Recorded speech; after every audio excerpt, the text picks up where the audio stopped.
கிறிஸ்துவுக்குள் பிரியமானவர்களே, உங்கள் யாவருக்கும் மீட்பெரும் இரட்சகரமாகிய இயேசு கிறிஸ்துவின் இனிதான நாமத்தினாலே உங்கள் அனைவருக்கும் என் அன்பின் வாழ்த்துக்களை தெரிவித்துக் கொள்கிறேன்.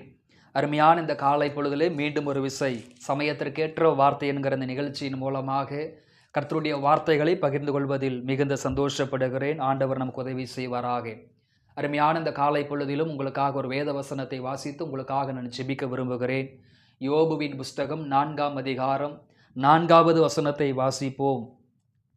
விழுகிறவனை உம்முடைய வார்த்தைகளால் நிற்க பண்ணி தள்ளாடுகிற முழங்கால் பலப்படுத்தி நீர் என்று வேதத்திலே வாசிக்கிறோம். கர்த்தருக்கு ஸ்தோத்திரம். அருமையான இந்த காலை பொழுதிலே நிற்க பண்ணும் வார்த்தை என்கிற தலைப்பிலே கர்த்தருடைய வார்த்தைகளை நாம் சிந்திக்க போகிறோம். தேவ மனிதனாக யோபுடைய வாழ்க்கையிலே ஒரே நாளையில் அவருடைய ஆசீர்வாதங்களை இழக்க வேண்டிய ஒரு சூழ்நிலை, நன்மைகளை இழக்க வேண்டிய ஒரு சூழ்நிலை, பிள்ளைகளை இழக்க வேண்டிய ஒரு சூழ்நிலை, ஆரோக்கியத்தை இழக்க வேண்டிய ஒரு சூழ்நிலை, ஸ்தோத்திரம், நிம்மதியை சமாதானத்தை இழக்க வேண்டிய ஒரு சூழ்நிலை வந்தது. வியாதியிலே பலகீனத்தில் அவர் இருந்த அந்த நாட்களிலே அவருடைய நண்பர்கள் அவரை நலம் விசாரிக்க வருகிறார்கள். அவரோடு அமர்ந்து சம்பாஷணை செய்கிறார்கள். அப்பொழுது யோபுவின் நண்பர் அந்த இடத்துல ஒரு வார்த்தை சொல்லுகிறார். விழுகிறவனை உம்முடைய வார்த்தைகளால் நிற்க பண்ணி தள்ளாடுகிற முழங்கால்களை பலப்படுத்தினீர் என்று வேதத்திலே வாசிக்கிறோம். என் கண்பானவர்களே, ஆண்டவராகிய தேவன் நம்முடைய கரத்திலே பரிசுத்த வேதத்தை கொடுத்திருக்கிறார்.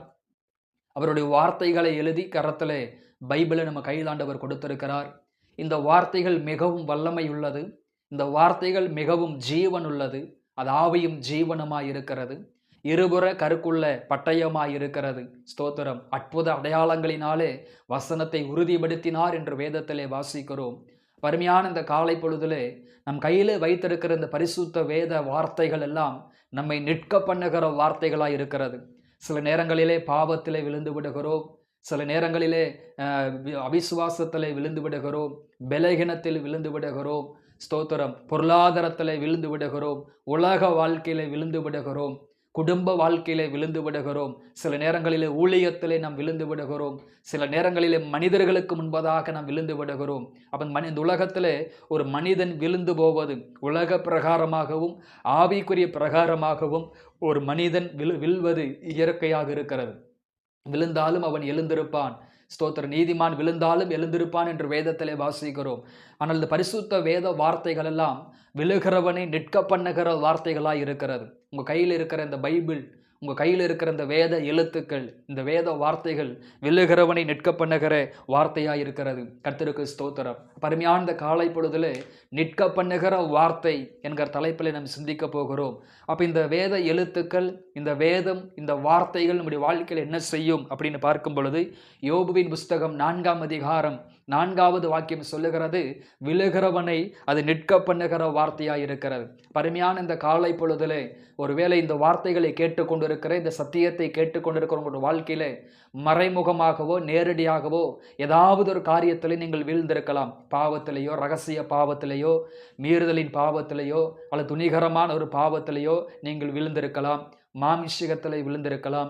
அன்பிலே அல்லது விழுந்திருக்கலாம். ஒருவேளை பொருளாதாரத்தில் விழுந்திருக்கலாம்.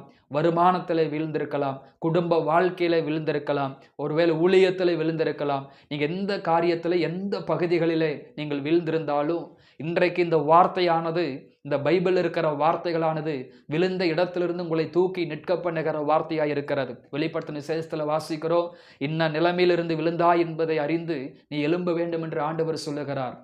இளையகுமாரன் பாவத்தில் விழுந்தார், ஆனாலும் அவன் எழும்பி நின்றார், அவன் உயிர்ப்பிக்கப்பட்டான், தகப்பனை தேடி போனான் என்று வேதத்திலே வாசிக்கிறோம். அப்போ இந்த பைபிள் இருக்கிற ஒவ்வொரு வார்த்தைகளும் நம்மை நிற்க பண்ணுகிற வார்த்தைகளாய் இருக்கிறது. பாவத்தில் விழுந்தவனை, அக்கிரமத்தில் விழுந்தவனை, இச்சையில் விழுந்தவனை, உலக வாழ்க்கையில் விழுந்தவனை, உலக சிநேகத்தில் விழுந்தவனை கூட நிற்க பண்ணுகிற வார்த்தைகளாய் இருக்கிறது. கர்த்தருக்கு ஸ்தோத்திரம். பாருங்கள், 1 ராஜாக்களின் புஸ்தகத்தில் 19ஆம் அதிகாரம் 18-19 அதிகாரங்களை வாசித்து பார்க்கும் பொழுது தேவ மனிதனாக எலியா, ஸ்தோத்திரம், பாகால் தீர்க்கதரிசிகளுக்கு முன்பதாக கர்த்தருடைய வல்லமையை, கர்த்தருடைய அக்கினியை இறங்க பண்ணி 450 தீர்க்கதரிசிகளை அவர் கொன்று போட்டார். பராக்கிரமமான காரியங்களை, வல்லமையான காரியங்களை செய்தார். அப்பொழுது ஏசபேல் ஒரு வார்த்தையை சொல்லி அனுப்புகிறாள், என்னுடைய தீர்க்கதரிசிகளுக்கு செய்தது போல உனக்கும் செய்யப்படும், நாளைக்கு இதே நேரத்தில் உனக்கும் செய்யப்படும் என்று ஒரு வார்த்தையை சொன்ன பொழுது எலியா சோர்ந்து போய் விரக்தி அடைந்து, போதும் கர்த்தாவே நீ எடுத்துக்கொள்ளும் என்று சொல்லி ஒரு கெபியிலே ஒரு சூறை செடி கீழ் போய் அங்கு அமர்ந்து கொண்டார். அப்ப ஏசபேலின் வார்த்தை அவரை சோர்வடைய பண்ணிற்று. கொஞ்ச நேரத்திற்கு கொஞ்ச நாட்களுக்கு முன்னாடிதான் வானத்திலிருந்து அக்கினியெல்லாம் இறக்கி தேவனே கர்த்தரே ஆண்டவர் என்று நிரூபித்த ஒரு தேவ மனுஷன் ஒரு பெண்மணியுடைய வார்த்தையை கேட்டு சோர்ந்து போனார். அவர் போய் ஒரு சூறை செடி கீழே முடங்கி கிடந்தார். அப்பொழுது கர்த்தருடைய வார்த்தை அவருக்கு உண்டாயிற்று, எலியாவே உனக்கு இங்க என்ன காரியம், நீ இங்க என்ன செய்து கொண்டு இருக்கிறாய், நீ எழுந்து புசி, நீ போக வேண்டிய தூரமோ வெகு தூரம் என்று ஆண்டவர் அவரை பலப்படுத்தின பொழுது அவர் எழுந்து காரியத்தை நடப்பிக்க ஆரம்பித்தார். கர்த்தருக்கு ஸ்தோத்திரம். அப்ப இந்த இடத்துல ஒரு மனித வார்த்தையினாலே எலியா விழுந்து போனார், சோர்ந்து போனார், விரக்தி அடைந்தார், அவருக்குள்ளே மனமடிவு உண்டாயிற்று. அப்போ ஒரு மனுஷனுடைய வார்த்தை ஒரு மனிதனை மனமடிவாக்குகிறது. ஆனால் கர்த்தருடைய வார்த்தை அந்த மனிதனை மனமடிவாக்காமல் அவனை நிமிர்ந்து நடக்க பண்ணுகிறது. அப்போ ஏசபேலுடைய வார்த்தை எலியாவுக்குள் மனமடிவை கொண்டு வந்தது. கர்த்தருடைய வார்த்தை அவரை திடப்படுத்தினது, அவரை நிற்க பண்ணினது, தரிசனத்திலும் ஊழியத்திலும் பாதையிலும் ஓட வைத்தது. பண்பையான இந்த காலை பொழுதிலே ஒருவேளை பல விதமான காரியங்களில் விழுந்து போய் இந்த வார்த்தைகளை கேட்டுக்கொண்டு இருக்கலாம். ஒவ்வொரு நாளும் நீங்கள் காலையில் எழும்பி ஜெபித்து கர்த்தருடைய வேதத்தை திறந்து இந்த வசனங்களை வாசிக்கும் பொழுது இந்த வேத வசனங்கள், இந்த வேத வார்த்தைகள் நீங்க எந்த பகுதியிலே விழுந்திருந்தாலும், எந்த பகுதியிலே சோர்ந்து போயிருந்தாலும், எந்த பகுதியிலே மனமடிவு அடைந்திருந்தாலும் அந்த பகுதிகளில் எல்லாம் இந்த வார்த்தைகள் உங்களை நிற்க பண்ணும். அதே தேசத்தில், அதே சமுதாயத்தில், அதே பட்டணத்தில், அதே வேலை ஸ்தலத்திலே இந்த வார்த்தைகள் உங்களை நிற்க பண்ணும். காரணம், நீங்க கையில் வைத்திருக்கிற இந்த வேத வார்த்தைகள் ஜீவனுள்ள வார்த்தைகள், அது உங்களை நிற்க பண்ணுகிற வார்த்தையாய் இருக்கிறது. கர்த்தருக்கு ஸ்தோத்திரம். இரண்டாவது, இந்த வார்த்தைகள் எப்படிப்பட்ட வார்த்தைகள், பரிசுத்த வேதத்தில் இருக்கக்கூடிய இந்த வசனங்கள், இந்த வார்த்தைகள் எப்படிப்பட்ட வார்த்தைகள் என்று பார்க்கும் பொழுது யோபு 4:4 சொல்லுகிறது, விழுகிறவனை உம்முடைய வார்த்தைகளால் நிற்க பண்ணி தள்ளாடுகிற முழங்கால்களை பலப்படுத்தினீர் என்று வேதத்திலே வாசிக்கிறோம். இரண்டாவது, இந்த பரிசுத்த வேதத்தில் இருக்கக்கூடிய இந்த வார்த்தைகள் எப்படிப்பட்ட வார்த்தைகள் என்று படிக்கும் பொழுது தள்ளாடுகிறவனை பலப்படுத்துகிற வார்த்தைகள், ஆவிக்குரிய வாழ்க்கையில் தள்ளாடுகிறவனை, உலக வாழ்க்கையிலே தள்ளாடுகிறவனை, விசுவாசத்தில் தள்ளாடுகிறவனை, ஜெபத்தில் தள்ளாடுகிறவனை, கிருபையில் தள்ளாடுகிறவனை, ஊழியத்திலே தள்ளாடுகிறவனை, குடும்பத்தில் தள்ளாடுகிறவனை, பொருளாதாரத்தில் தள்ளாடுகிறவனை, தனிமனித ஜீவிதத்திலே தள்ளாடுகிறவனை, வார்த்தைகளிலே தள்ளாடுகிறவனை, இது பலப்படுத்துகிற வார்த்தையாய் இருக்கிறது, பலப்படுத்துகிற வார்த்தையாய் இருக்கிறது. அருமையான காலை பொழுதிலே பல முயற்சிகளை செய்து தோல்விகளை சந்தித்து எல்லா வாசல்களும் அடைபட்ட நிலைமையில் இந்த வார்த்தைகளை கேட்டுக்கொண்டிருக்கிறீர்களோ, மிகவும் சோர்ந்து போய் தளர்ந்து போய் இந்த வார்த்தைகளை கேட்டுக்கொண்டிருக்கிறீர்களோ, இனி ஜெபிக்க முடியாது என்கிற நிலைமையில் இந்த வார்த்தைகளை கேட்டுக்கொண்டிருக்கிறீர்களோ, நீங்கள் காலையில் எழுப்பி ஜெபித்து இந்த வேத வசனங்களை வாசிக்கும் பொழுது எந்த பகுதிகளிலெல்லாம் நீங்கள் தள்ளாடி கொண்டிருக்கிறீர்களோ அந்த வார்த்தைகள் உங்களை பலப்படுத்தும், அந்த வார்த்தைகள் உங்களை பலப்படுத்தும். ஆதிகாமம் 15 நாம் படித்து பார்க்கும் பொழுது முந்தின அதிகாரத்தில் லோத்துவையும் குடும்பத்தையும் கொண்டு போய் விடுகிறார்கள். ஆபிரகாம் யுத்தம் செய்ததை விடுவித்துக் கொள்ளுகிறார். ஆனால் ஆபிரகாமுடைய வாழ்க்கையிலே நிறைய ஆசீர்வாதங்களும் ஐஸ்வர்யங்களும் சம்பத்துகள் இருந்தாலும் ஒரு பிள்ளை பாக்கியம் இல்லாததினாலே அவர் சோர்ந்து போயிருந்தார். அவர் தள்ளாடுகிற ஒரு சூழ்நிலை. ஆண்டவரே, இந்த எலியேசர் ஒரு விசாரணை கர்த்தனாய் இருக்கிறான், எனக்கு ஒரு கர்ப்ப பிறப்பு இல்லையே, எனக்கு ஒரு பிள்ளை பாக்கியம் இல்லையே என்று சொன்ன பொழுது அந்த இடத்துல ஆதிகாமம் 15 1 சொல்லுகிறது, இந்த காரியங்கள் நடந்த பின்பு கர்த்தருடைய வார்த்தை அவருக்கு உண்டாகி என்று வேதத்திலே வாசிக்கிறோம். ஆதிகாமம் 15 உன் கர்ப்ப பிறப்பே சுதந்திரவாளி என்று சொல்லப்படுகிறது. அப்ப ஆண்டவருடைய வார்த்தை ஆபிரகாமுக்கு பிள்ளை பாக்கியம் இல்லை என்று சொல்லி அவர் தள்ளாடி கொண்டு இருந்த பொழுது, ஸ்தோத்திரம், இவ்வளவு தரிசனங்கள் உண்டு, இவ்வளவு வாக்கு தத்தங்கள் உண்டு, இவ்வளவு ஆசீர்வாதங்கள் உண்டு, எனக்கு ஒரு பிள்ளை இல்லை என்று சொல்லி தள்ளாடின ஆபிரகாமை பலப்படுத்தினது கர்த்தருடைய வார்த்தைகள் தான். நட்சத்திரங்களை போல உன்னை பெருக பண்ணுவேன், கடற்கரை மணலை போல உன்னை பெருக பண்ணுவேன் அப்படின்னு சொல்லி கர்த்தருடைய வார்த்தை ஆபிரகாமை பலப்படுத்தினது. பரமையான இந்த காலை பொழுதிலே நம்முடைய கரத்தில் கொடுக்கப்பட்ட இந்த வேத வசனங்களும் கர்த்தருடைய வார்த்தைகளும் ஸ்தோத்திரம் விழுந்த இடத்திலேயே உங்களை நிற்க பண்ணும். இரண்டாவது, தள்ளாடுகிற உங்கள் முழங்கால்களை, தள்ளாடுகிற உங்கள் குடும்பத்தை, தள்ளாடுகிற உங்கள் பிரயாசத்தை அது நிற்க உங்களை பலப்படுத்தும். கர்த்தருக்கு ஸ்தோத்திரம். மூன்றாவது, இந்த வசனங்கள் எப்படிப்பட்ட வசனம் என்று பார்க்கும் பொழுது வார்த்தைகள் சங்கீதங்களின் புஸ்தகம் 119வது சங்கீதத்தில் 140வது வசனம் சொல்லுகிறது, உம்முடைய வார்த்தை மிகவும் புடமிடப்பட்டது, உமது அடியேன் அதில் பிரியப்படுகிறேன் என்று வேதத்தில் வாசிக்கிறோம். அப்போ எனக்கு அன்பானவர்களே, கர்த்தருடைய வார்த்தை என்பது நம்மை புடமிடுகிற வார்த்தையாக இருக்கிறது, புடமிடுகிற ஒரு வார்த்தையாக இருக்கிறது. யோசேப்பை குறித்து நம்ம படிக்கும் பொழுது சங்கீதங்களின் புஸ்தகம் 105வது சங்கீதத்தில் 10ஆம் வசனம் சொல்லுகிறது, கர்த்தர் சொன்ன வார்த்தை நிறைவேறும் அளவும் அவருடைய வசனம் அவனை புடமிட்டது என்று வேதத்திலே வாசிக்கிறோம்.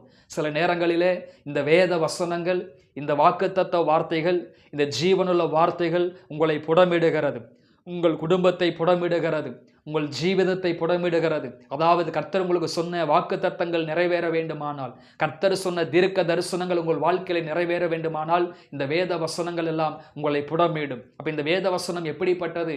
ஒவ்வொரு நாளும் நம்முடைய தனிப்பட்ட வாழ்க்கையை, நம்முடைய குடும்பத்தை, நம்முடைய சிந்தைகளை, நம்முடைய பிரயாசங்களை, நம்முடைய பொருளாதாரங்களை எல்லாம் இது ஸ்தோத்திரம் புடமிடுகிற வார்த்தைகளாக இருக்கிறது. யோசேப்பை அந்த வார்த்தைகள் புடமிட்டது. வாக்கு தத்தங்கள் நிறைவேற, யோசேப்புடைய தரிசனங்கள் நிறைவேற, யோசேப்புடைய சொப்பனங்கள் நிறைவேறுவதற்கு இந்த வேத வசனங்கள் எல்லாம் புடமிட ஆரம்பித்தது. கர்த்தருக்கு ஸ்தோத்திரம். நான்காவது, இந்த வேத வார்த்தைகள் எப்படிப்பட்டது, கர்த்தருடைய வார்த்தை எப்படிப்பட்டது என்று படிக்கும் பொழுது ஏசாயா தீர்க்கதரிசன புஸ்தகம் 50ஆம் அதிகாரத்தில் 4வது வசனம் இவ்விதமாய் சொல்லுகிறது. ஏசாயா 50ஆம் அதிகாரம் 4ஆம் வசனம் இவ்விதமாய் சொல்லுகிறது, இலைப்படைந்தவனுக்கு சமயத்திற்கேற்ற வார்த்தை சொல்ல நான் அறியும்படிக்கு கர்த்தராகி ஆண்டவர் எனக்கு கல்விமானின் நாவை தந்தருளினார். காலைதோறும் என்னை எழுப்புகிறார், கற்றுக்கொள்ளுகிறவர்களைப் போல நான் கேட்கும்படி என் செவியை கவனிக்கச் செய்கிறார் என்று வேதத்தில் வாசிக்கிறோம். நான்காவது, இந்த கர்த்தருடைய வார்த்தை எப்படிப்பட்ட வார்த்தைகள் என்று படிக்கும் பொழுது அங்கு வேதம் சொல்லுகிறது, ஸ்தோத்திரம், இலைப்படைந்தவனுக்கு சமயத்திற்கேற்ற வார்த்தை, இலைப்படைந்தவனுக்கு சமயத்திற்கேற்ற வார்த்தை. கவலையோடு இருப்பவர்களுக்கு, கண்ணீரோடு இருப்பவர்களுக்கு, கேள்விகளோடு இருப்பவர்களுக்கு, குழப்பத்தோடு இருப்பவர்களுக்கு சமயத்திற்கேற்ற வார்த்தை. எசேக்கியா தீர்க்கதரிசி மரணத்தை குறித்து புலம்பிக் கொண்டிருந்த பொழுது, உன் கண்ணீரை கண்டேன், உன் விண்ணப்பத்தை கேட்டேன், உனக்கு 15 வருஷத்தை கூட்டி கொடுப்பேன்னு சொன்னேன். இலைப்படைந்தவனுக்கு சமயத்திற்கேற்ற வார்த்தை, இலைப்படைந்தவனுக்கு சமயத்திற்கேற்ற வார்த்தை. அருமையான இந்த காலை பொழுதிலே ஸ்தோத்திரம், பலவிதமான சோதனைகளினால் இழைத்து போய் இருக்கிறீர்களோ, கஷ்டத்தோடும் கவலையோடும் கண்ணீரோடும் பாரத்தோடு இந்த வார்த்தைகளை கேட்டுக்கொண்டு இருக்கிறீர்களோ, ஒவ்வொரு நாளும் ஜெபித்து இந்த வேத வசனங்களை வாசிக்கும் பொழுது அந்தந்த நாளினுடைய கேள்விக்கான பதில், குழப்பத்திற்கான பதில், இலைப்படைந்தவனுக்கு சமயத்திற்கேற்ற வார்த்தைகள் இந்த வேத வசனங்கள் மூலமாக உங்களுக்கு உண்டாகும். அப்ப கர்த்தருடைய வேத வசனங்கள் எப்படிப்பட்டது? ஸ்தோத்திரம், விழுந்தவனை நிற்க பண்ணுகிற வார்த்தை, தள்ளாடுகிறவனை பலப்படுத்துகிற வார்த்தை, வாக்குத்தத்தம் நிறைவேறுவதற்கு அது புடமிடப்படுகிற வார்த்தை. நான்காவது வேதம் சொல்லுகிறது, இலைப்படைந்தவனுக்கு அது சமயத்திற்கேற்ற வார்த்தையாக இருக்கிறது. இந்த வேத வசனங்கள் உங்களுக்கு மிகுந்த ஆசீர்வாதமாக இருப்பதாக. ஒவ்வொரு நாளும் ஜெபித்து வேத வசனங்களை தியானிங்கள். ஆண்டவர் உங்களோடு கூட பேசுவாராக, இடைப்படுவாராக. இந்த நாளை கர்த்தர் உங்களுக்கு ஆசீர்வாதமாய் மாற்றி தருவாராக. கர்த்தருக்கு ஸ்தோத்திரம். ஜெபிப்போம். அன்பின் பரலோக பிதாவே, ஆசீர்வாதமான ஆண்டவரே, இந்த காலை பொழுதற்காக உமக்கு நன்றி. அப்போ தேவனுடைய வார்த்தை எப்படிப்பட்டது என்று இந்த காலை பொழுதில் எங்கள் சிந்தித்தோம். அந்த வார்த்தைகள் விழுகிறவனை நிற்க பண்ணுகிற வார்த்தையப்பா. யாரெல்லாம் தனிப்பட்ட வாழ்க்கையிலும் குடும்ப வாழ்க்கையிலும் அப்பா ஸ்தோத்திரம் ஆவிக்குரிய ஜீவிதத்தில் விழுந்த நிலைமையில் இருக்கிறார்களோ அவர்களை நிற்க பண்ணும்படியாக ஜெபிக்கிறேன். மிகவும் தளர்ந்து போய் இருக்கிற அந்த பிள்ளைகளை அப்பா ஆவிக்குரிய வாழ்க்கையில் குடும்ப வாழ்க்கையிலே ஜெபத்திலே தளர்ந்து போன பிள்ளைகளை கர்த்தர் பலப்படுத்தும்படியாக ஜெபிக்கிறாண்டவரே.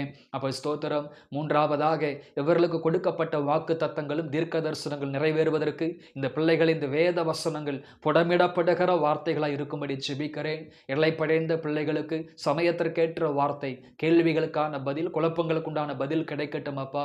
இந்த வேத வசனங்களை வாசிக்கும் பொழுது இவர்களுடைய ஆவிக்குரிய அகக்கண்கள் திறக்கப்பட நான் ஜெபிக்கிறாண்டவரே. இந்த வேத வசனங்கள் வாசிக்கும் பொழுது உங்களுடைய மனக்கண்கள் திறக்கப்பட ஜெபிக்கிறேன். இருதயம் கொழுந்து விட்டு எரிய ஜெபிக்கிறேன். அக்கினி மூழும்படியாக ஜெபிக்கிறாண்டவரே. கர்த்தர் எல்லாவற்றையும் பொறுப்படுத்திக் கொள்ளும். இந்த நாளை ஆசீர்வதி. முன் செல்லும் தடைகளை மாற்றி போடும், பொறுப்படுத்திக் கொள்ளும். இயேசுவின் நாமத்தில் பிதாவே, ஆமேன், ஆமேன். கிறிஸ்துவுக்குள் பிரியமானவர்களே, இந்த வார்த்தைகளின் அடிப்படையிலே ஆண்டவர் உங்களை ஆசீர்வதிப்பாராக. God bless you.